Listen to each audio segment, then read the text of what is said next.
Hello there. I'm Scrooge McDuck, the richest duck in the world. Now you may be asking yourself, why am I even here? And has this been done before? Well, to answer the second question, yes, it has. But only for a wee small gag. Hey Scrooge, sorry to interrupt. I understand I did the same thing last year. Well, for a different video anyway. But to ask that first question again, why even here? Oh, do not fret, my canine friend. Based on the subject matter, it's a tradition to have this narrated by a famous celebrity voice, whether it be a snowman or a postal worker. And the fireplace? It adds a, cozy comfort to the scene. Oh, now I get it. Actually, I kinda like it. Anyway, I'm actually going now. Later, dude! Now, where was I? Oh, yes. It all started when a young man named Fairly OddGamer was about to start a special holiday review.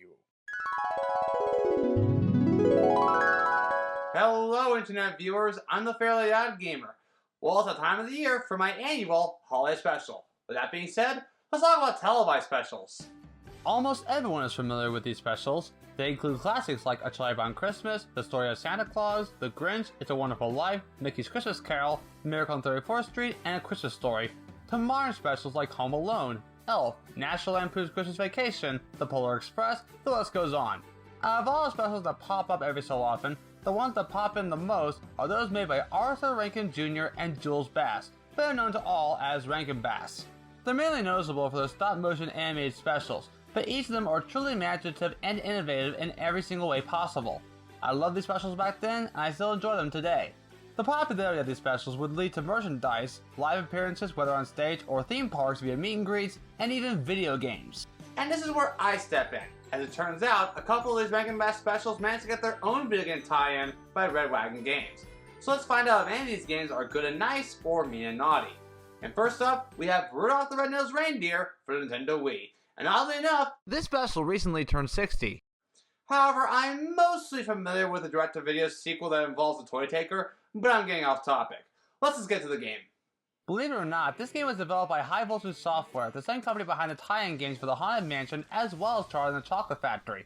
At least you get to choose which character you want to play as, whether it's Rudolph, his girlfriend Clarice, the elf dentist Hermie, Santa Claus himself, and even Yukon Cornelius. Let's choose Rudolph because after all, it is his game. Oh hey, it's Santa Talking Snowman. Glad to see you with more movement. So please, tell us the story of the most famous reindeer of all.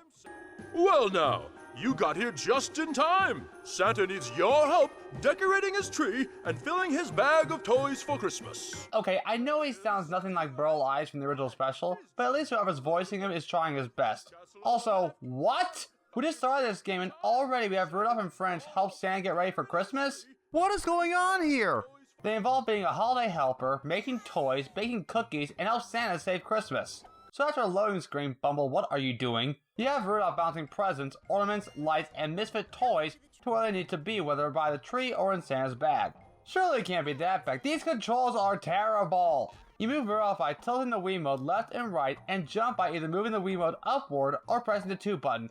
Okay, there's your problem right there. If I have the option to use either tilt controls or press a button to jump, then why can't I also move Rudolph with a D-pad? Why am I only limited to using tilt controls for movement? Even then, trying to bounce stuff to the right spot is a challenge in itself. The Bouncers minigame from Lights Camera Pants is hell better than this. Without the need of tilt controls, this would be a much better minigame. Oh, and even if the job isn't complete, it'll still count as if you beat the minigame. Just no way of saying you tried. Oh, we get to choose a character again. Well, Rudolph didn't help me out, so I'm gonna try Clarice this time. You did a fine job up at the castle. There are many toys waiting to be finished before the big night, and time is running short.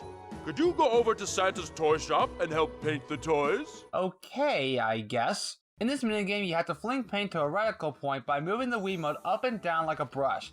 I mean, there was a scene in which Hermie had to paint a toy, so there's that. Anyway, a simple minigame. So dare I ask, what's next? What's next, you ask? Why, cookies, of course. Because that's what we need in a game called Rudolph the Red-Nosed Reindeer, right? No. You know, I find it funny that I'm playing a baking cookies minigame as Hermie. Knowing about him wanting to be a dentist, maybe he's making cookies that can make your teeth healthy. Geez, what would happen if the foreman elf knew about this? Why weren't you at elf practice? That's why. Anyway, with a Wiimote, you have to roll the dough, hammer the dough, I think, push the dough into the oven, and add sprinkles to the cookies. Hey, wouldn't it be more fitting if it was done in a tree? Okay, maybe not. Looks like the big moment has now arrived. With Rudolph guiding Santa's sleigh through a snowy storm, he can now deliver the presents to every girl and boy around the world. That, or have one of Santa's elves drop each gift into each house. Oh, and bonus points if a gift lands in the chimney. And did I mention that each game has a time limit? Because each minigame has a time limit. So it looks like all the gifts have been delivered on time, and Santa has started plans for next Christmas. As for Rudolph and the others, let's just say they will go down in history.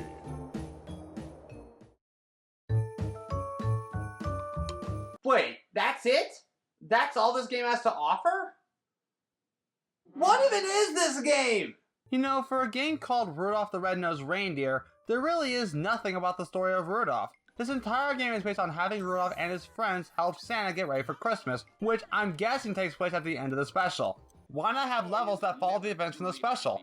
For example, how about a level in which Rudolph partakes in these so-called reindeer games? It would fit perfectly for a game that only features minigames to begin with. Or how about a level that takes place in the Island of Misfit Toys? Better yet, why not have cutscenes that show events from the special, whether it's taken from the special or in-game cutscenes? Either way would have been fine with me. You can easily beat this game in 15 minutes. That's about half as long as Mario's hide and seek game on the Genesis. I just wish this game had more to offer, to be honest.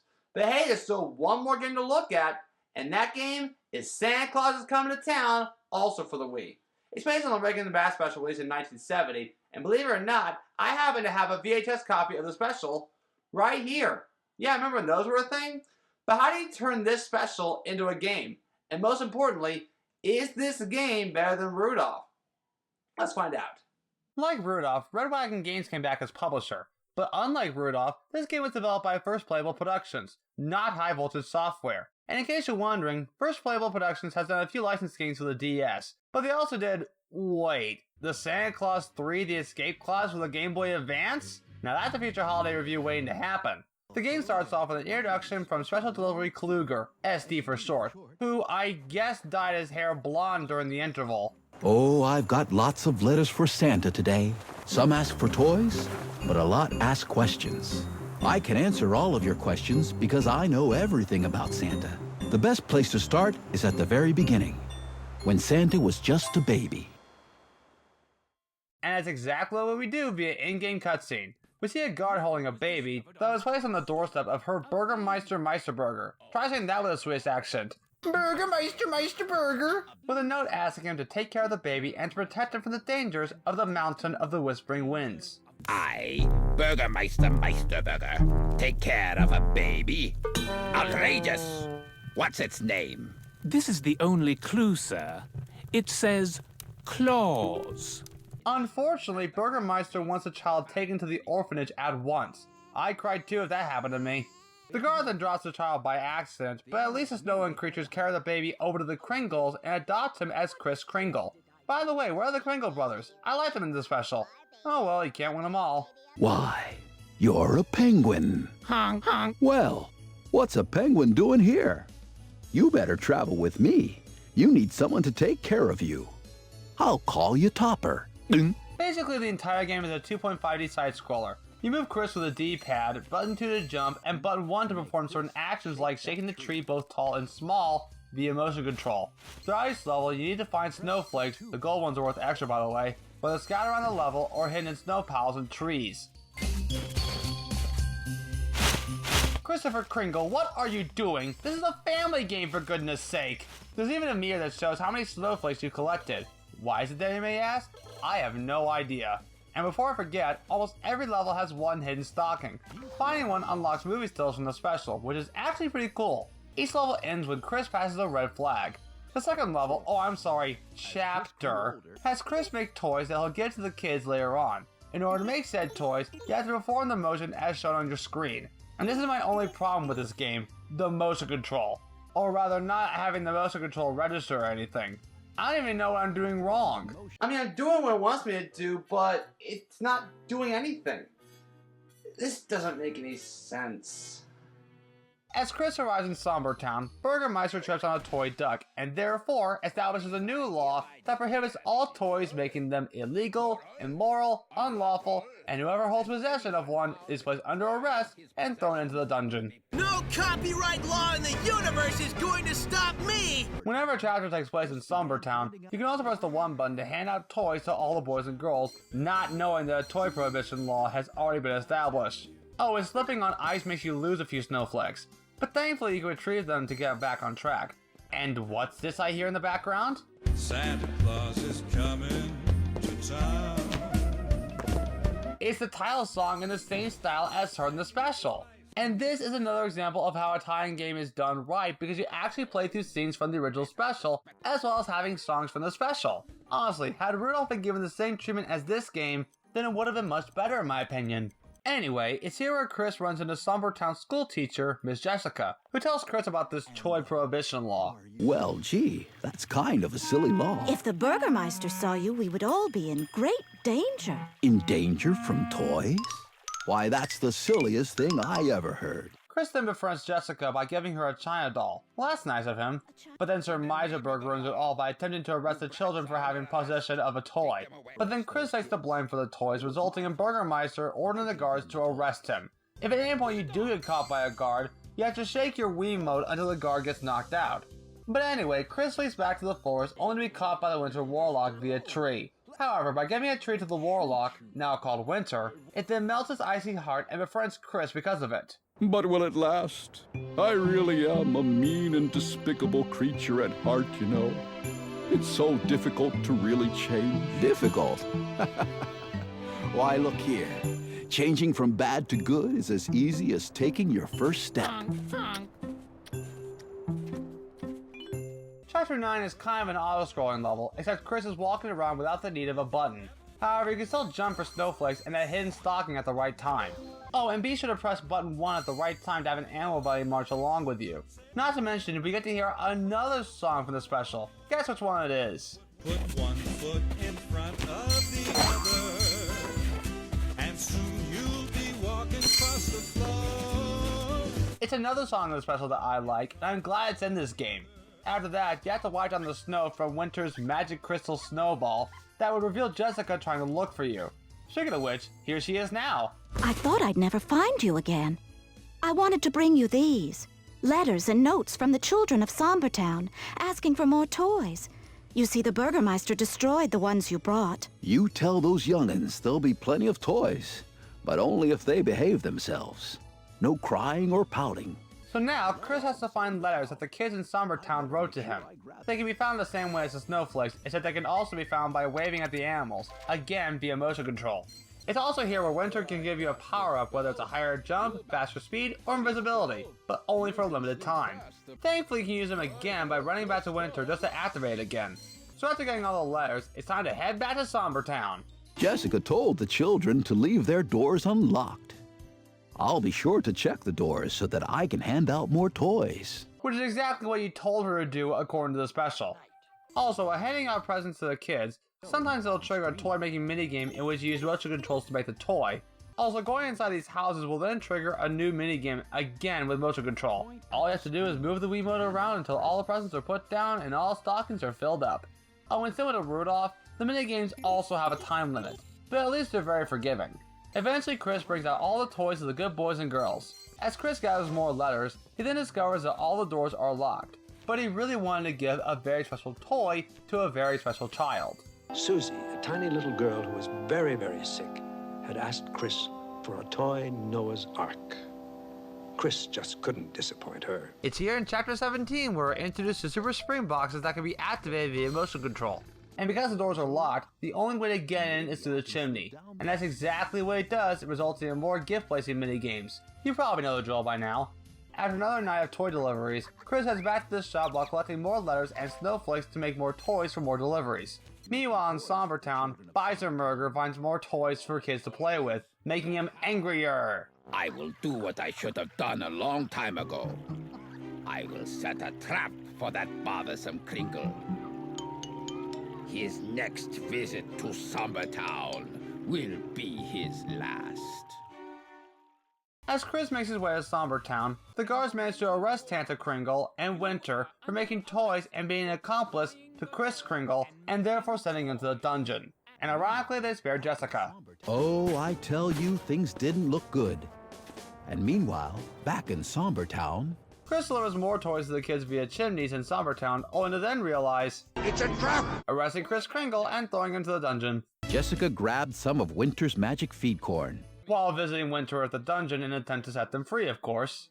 Rumored to make reindeer fly, Jessica hatched a plan. I need to get the Winter Warlock's magic feed corn to the reindeer in order to save Chris and the others. And that's exactly what she does, while also finding snowflakes and that stocking.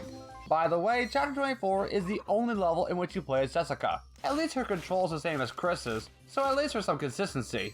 After Jessica feeds Chris's reindeer friends the magic corn feed, they all fly over the city walls. And what exactly are their names? Dasher and Dancer, Prancer and Vixen, Comet and Cupid, Donner and Blitzen. And don't forget, me. No, that's another story. So the reindeer carry Chris and friends out of jail, but Meiserberger makes Chris an outlaw as a result. Chris then finds out that using his Kringle name would be too dangerous, but Santa Kringle remembered having a small name tag that Chris wore as a small baby. After wiping the snow off, it's then revealed to be Claus. So he decides to use his real name, which Jessica then agrees to share, and they hold the wedding on Christmas Eve. And this leads to Chapter 25, the final level of the game. Because they were still considered as outcasts, they were forced out beyond civilization and decided to move up toward the North Pole, while also collecting snowflakes and letters. Eventually they make it to the North Pole, and it's here where Santa Claus, as he's now called, makes his new home. A castle to live in, as well as make toys. However, due to the rising demand for toys, Santa can only deliver toys for one day a year, that being Christmas Eve. And that's the story of Santa Claus. Now that you know all about him, you can be sure that come snow or high water, Santa Claus is coming to town. And that concludes the story mode. For this game. But there is one more thing I want to talk about. After beating the game, you then unlock Super Santa. I'm not joking. And let me tell you right now, Super Santa is game breaking. Throughout each level, you're invisible with faster speed and higher jumps. In other words, I am invincible! But it's also here where I discovered a glitch. After playing Chapter 9 with Super Santa enabled, I played the snow wiping minigame multiple times until the timer reached down to 0. And then... it's completely frozen. I guess the developers hadn't worked out the bugs before release. So after playing both games in one sitting, what do I think of them overall? I know that these games were used for a cash grab, but do remember this. It is a franchise that has a video game tie-in, whether it's good or bad, that I have to review the game that franchise is based on. And honestly, what can I say about Rudolph for the Wii? I can't even classify this as an actual game. All it did was shove in a few minigames and bring nothing else to the table.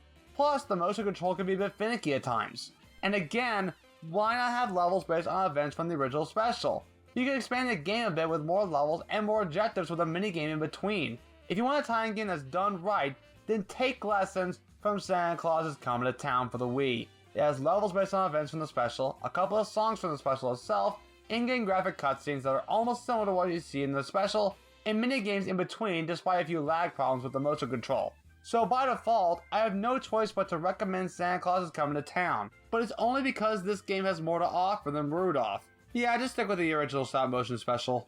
I'm also aware these games both got a port on the DS. Both games have different storylines like Sonic Adventure, but it mostly contains minigames that feel more like flash games you play online. And even then, that still doesn't change my overall opinion. I'm actually glad I got to play these games. Like they always say, for every yin, there is always a yang. I'm the Fairly Odd Gamer, and I wish you all good luck the rest of your day or night, wherever you... Just a minute there, gamer. What now? I'm already done! Perhaps you forgot. I left you 2 games of mine in the past, and I'd like you to talk about them now! Okay, but why? Just do it! Okay. Ugh. Well, it looks like I have a special bonus for you guys. The Grinch for Game Boy Color, and the Grinch for DS. The Game Boy Color port was made by the same company behind the console version, that of course being Konami.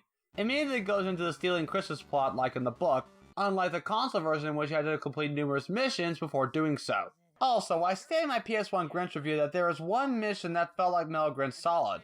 But in this version, the entire game is Metal Grinch Solid. While under a time limit, you have to snatch away all the presents in each level without getting caught by any of the Who's. If any of the Who's detect you, you'll then go into panic mode in which you start perfecting the Joestar family's secret technique.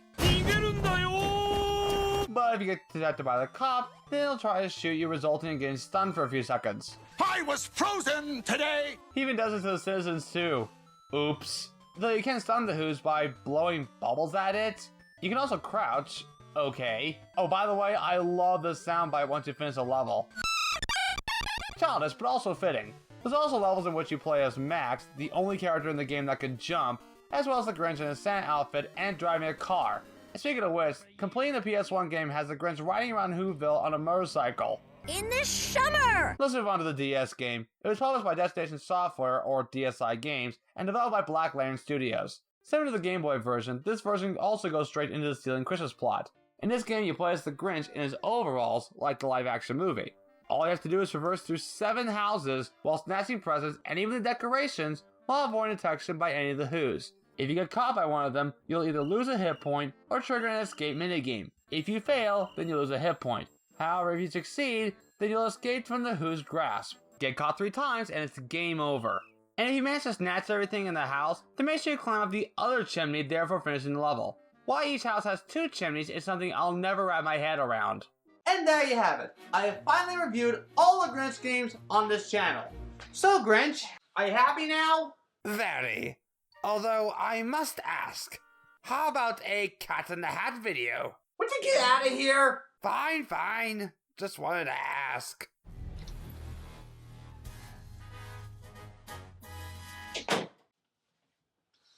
Anyway, I hope you enjoyed your holiday season, and as always, I'm the Fairly Odd Gamer, and I wish you all good luck for the rest of your day or night, wherever you are.